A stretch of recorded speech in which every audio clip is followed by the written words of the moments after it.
पिला माने समस्त को मोर शुभेच्छा। आज आम कागज रु आकृति तैयारी करला बेले कथा कहूथिबा गोटे पक्षी जोटा कि आम ताकू शुआ बोली कहू से शुआ आज तैयारी करबा आउ ता किभली भाबरे आम सहज भाबरे ताकू से कागज को मुड़ी माड़ी तैयारी करबा ताहाकू मु एबे सिखेबी।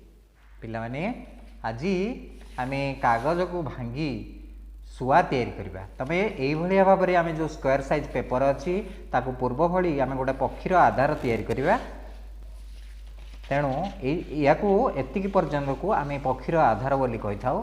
याकू भांगी सारला परे एतिकी जेति कागज अछि तार पछ पाख को 11 अनुसार सुंदर भाव में भांगी दबा। भांगी दी सारला परे पुणी थरे आम ता मझी को एमती भांगी दबा। भांगी दी सारला परे याकू गोटे पाख खोली दबा। पुणी जेमिति बंद थिला से भली भाव में आम एमती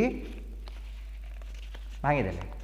भांगी दी सारला परे एमती बाहर को रहिला कागजटा पुणी एपट कागज किंतु खोलिकी पुणी एपट कागज आउ एपट कागज सुंदर भाव में एमती भांगिकी आम एमती भांगी दे पारले। भांगी दी साल देखंतु एमती थिला कागज को खोली देकी एपट बंद कर देले एपट बंद कर देले मझिरे जो कागज बाहरला ताको आमे बाहर को रखी देले। एबे आमे एमती जो पट को भांगुथिले से पट को समान भाव में भांगी दबा।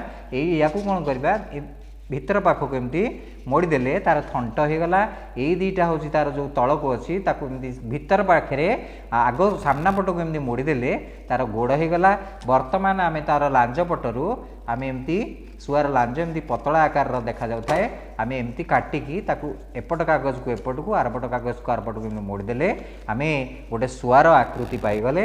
एबे ता थंटरे आम किसी नाली रंग देदेबा ता बेकरे कला और नाली रंगर चिन्ह देदेले वर्तमान आम गोटे सुंदर शुआ पाई पारिले। शुआ